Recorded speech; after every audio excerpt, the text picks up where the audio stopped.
Dan nggak lama ya dari kejadian tersebut, dari jatuh sakit anaknya Pak Dadang ini, besok-besoknya terdengar rumor nih, bahwa di desa itu sering didatangi pocong kecil.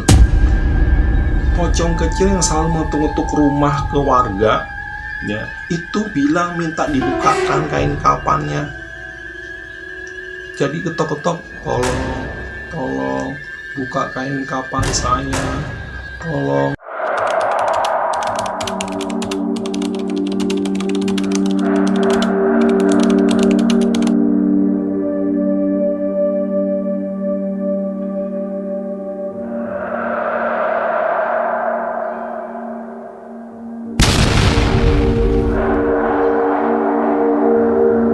Bismillahirrahmanirrahim. Assalamualaikum warahmatullahi wabarakatuh. Oke sobat, kembali lagi bersama Kisah Misteri. Ya, Kisah Misteri kali ini merupakan kiriman dari seorang narasumber yang bernama Pak Sarip. Pak Sarip ini mengirimkan suatu kisah atau suatu cerita itu mengenai terjebaknya seorang anak sugihan ini di kain kafan. Terima kasih atas kiriman dari seorang narasumber yang bernama Pak Sarip, atas kiriman ceritanya. Baik, langsung saja pada kisahnya atau pada ceritanya.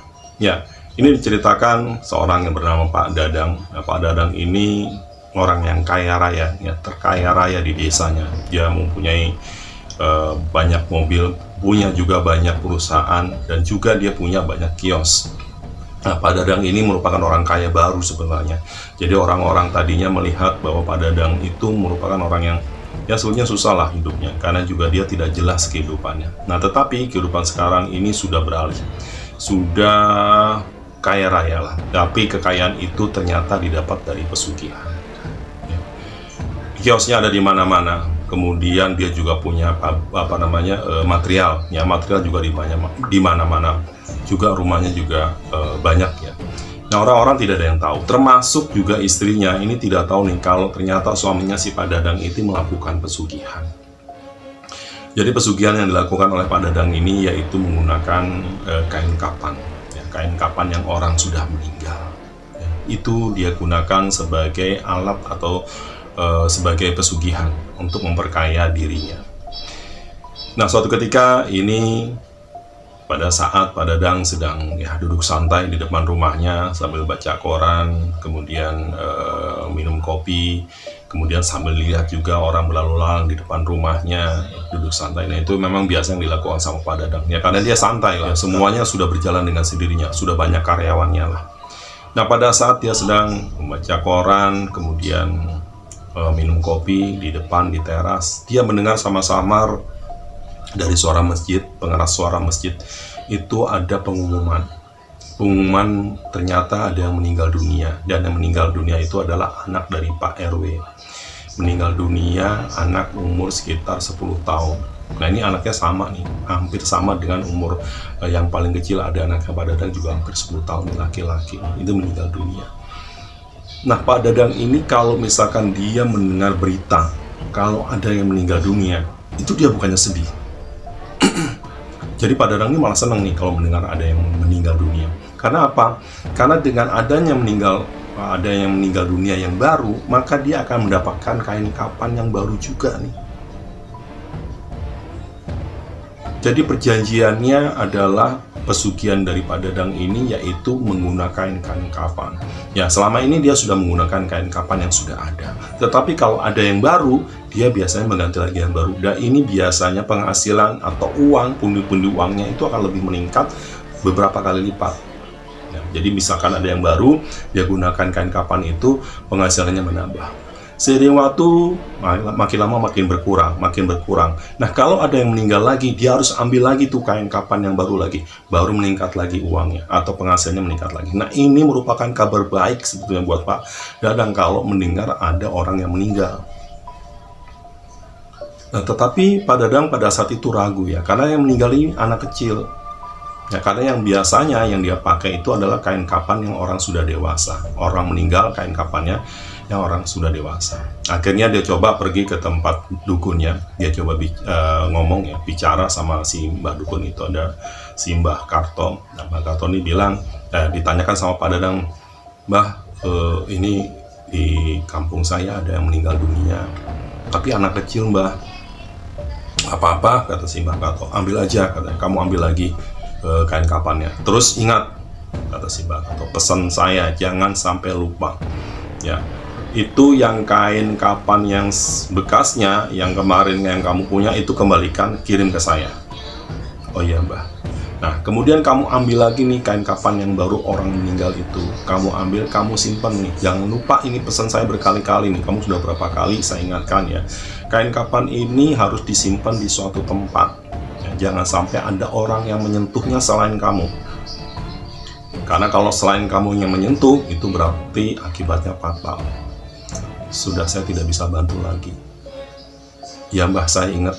Jadi memang betul, jadi si Pak Dadang ini mempunyai tempat, suatu tempat ya, satu tempat di kamarnya itu ada kamar tersendiri yang istrinya dan keluarganya itu tidak boleh masuk, karena di dalam kamarnya itu Pak Dadang itu menyimpan kapan bekas mayat atau bekas orang meninggal itu di satu tempat di lemari, dan itu tidak boleh ada orang yang masuk.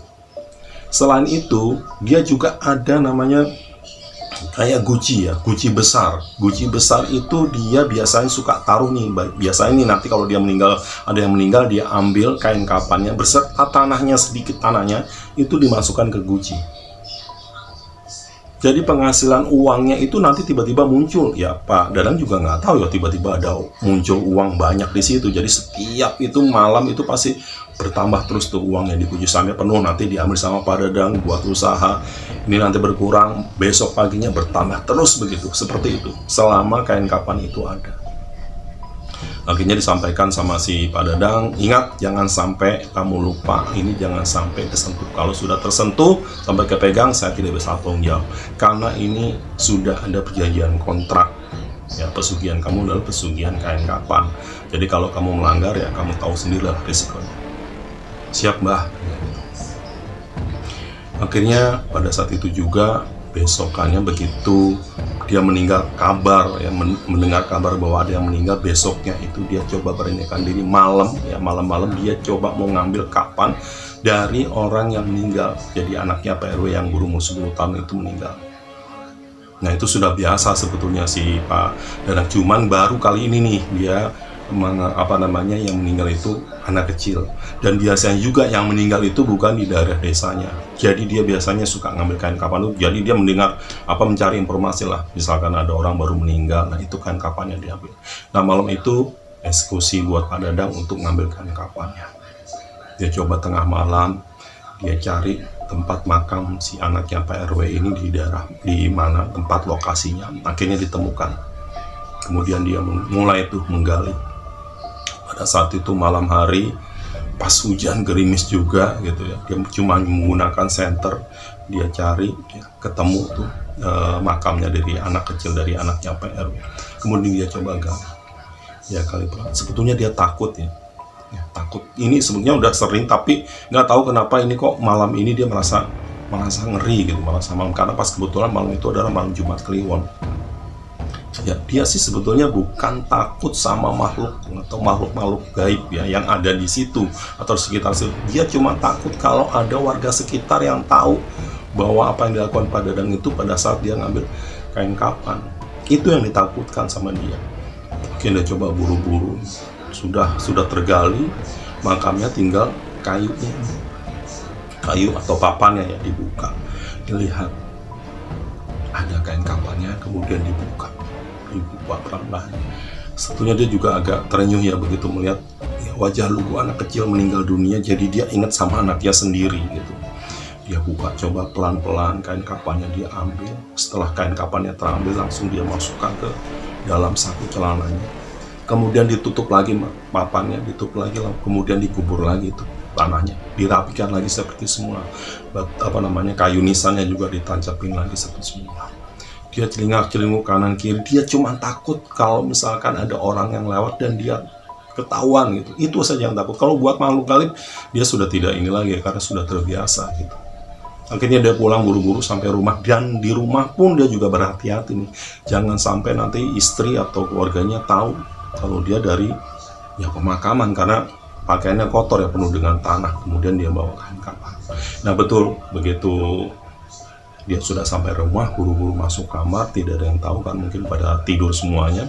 Dia masukkan ke dalam lemari nih kain kapan yang didapat. Kemudian yang kain kapan yang lama diambil, dia lipat, dia bungkus pakai plastik. Kemudian besoknya baru akan diberi ke Mbah Dukun, ya masih Mbah Karto. Dia pengen kasih, karena pesan Mbah Karto begitu, kain kapan yang lama tolong dikasihkan. Nah, ada sisa-sisa tanah yang dia ambil dari kain kapan yang tadi dia baru saja ambil dari kuburan, itu dia masukkan ke dalam guci. Nah, itu persyaratannya. Itu sebetulnya senang ya si Pak Dadang ya, karena ini kain kapan baru. Nah, biasanya kalau kain kapan baru itu pundi-pundi yang muncul ya, dari gucinya itu biasanya lebih banyak ya. Karena kemarin kain kapan yang lama itu sudah lama, hampir 5 bulan lah ya, belum ganti-ganti nih kain kapan, jadi penghasilannya juga sedikit. Nah, tiba saatnya besok harinya itu dia untuk memberikan kain kapan yang bekasnya nih kepada si Mbah Dukun itu ya. Sambil si Pak Dadang juga membawa ya beberapa uang untuk diberikan kepada mbahnya, karena memang ya setiap sebulan sekali ya, sebagai rasa ucapan terima kasih, Pak Dadang ya memberikan uang sih kepada Mbah Dukun itu. Sudah sampai ke Mbah Dukun, Mbah, ini ada sedikit uang lah buat Mbah, katanya gitu, dan ini kan kapan yang lamanya. Oh ya sudah, katanya gitu. Terus jangan lupa ya, katanya gitu, yang kain kapan yang baru itu jangan sampai ada yang menyentuh atau sampai ada yang memegang. Dia kaget, dia ingat omongan itu. Oh, iya Mbah, saya lupa, saya belum kunci kamar, katanya gitu. Langsung buru-buru si Pak Dadang ini buru-buru balik lagi ke rumah. Jadi si Pak Dadang ingat gitu, kalau ternyata kamarnya itu belum dikunci, jadi pintunya juga belum tertutup gitu loh. Jadi khawatir nanti istrinya atau anaknya itu masuk ke dalam.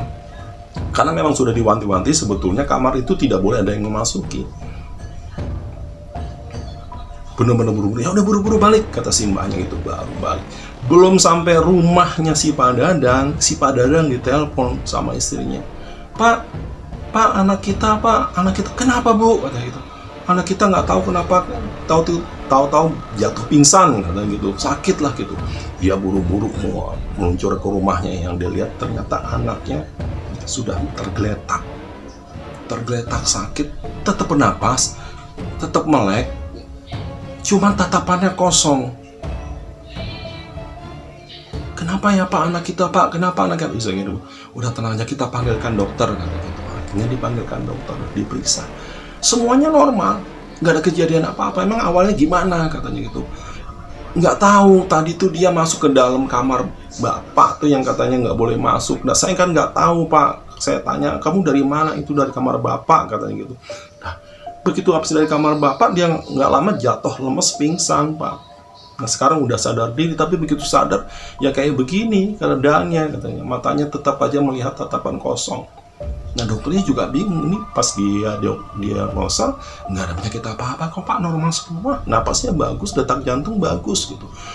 Kaget itu langsung si Pak Dadang, ya berarti kayaknya nih anaknya yang megang atau mengambil kain kapan yang ada di lemari. Ini kejadian. Benar saja, itu sampai berhari-hari, itu sampai dia bilang ke dukunnya, dia bilang, Mbah, ini gimana Mbah? Kayaknya anak saya megang kain kapan yang udah saya simpan. Ya, kata simbahnya, saya bilang harus hati-hati. Saya nggak bisa bantu. Kalau udah kayak begini udah susah, udah nggak bisa bantu. Ini akan selamanya akan seperti ini sampai menunggu nanti ajal anak kamu itu nanti habis. Ya misalkan ajal anak kamu misalkan umurnya 40 tahun nanti meninggal, ya baru meninggal. Dan kondisinya akan begini terus selamanya. Nggak bisa dibantu Mbah. Tidak bisa dibantu. Ya sudah. Akhirnya Pak Dadang dan istrinya hanya bisa merawat anaknya. Ya, cuman bisa dilapin, dilus. Jadi tatapannya kosong, nafas masih detak biasa, tapi ngomong nggak bisa. Dan nggak lama ya dari kejadian tersebut, dari jatuh sakit anaknya Pak Dadang ini, besok-besoknya terdengar rumornya bahwa di desa itu sering didatangi pocong kecil yang selalu mengetuk rumah ke warga ya, itu bilang minta dibukakan kain kapannya. Jadi ketok-ketok, tolong buka kain kapan saya, tolong. Begitu seterusnya. Jadi pindah ke pintu ke rumah satu, ke rumah yang lainnya, begitu terus. Dan ini hanya yang tahu Pak Dadang, bahwa nyawa atau roh dari anaknya itu terperangkap di kain kapannya yang anaknya Pak RW. Dan itu tidak bisa, siapapun tidak akan bisa membukanya. Ya tambah dukun yang sudah dia tanyakan itu ya sampai nanti ajalnya anak yang meninggal dunia baru hilang. Jadi setan atau pocong kecil ini terus nih yang mengganggu, meneror desa tersebut terus. Ngotok-ngotok pintu minta dibukakan kain kapannya, tolong bantu bukakan kain kapan saya, terus begitu.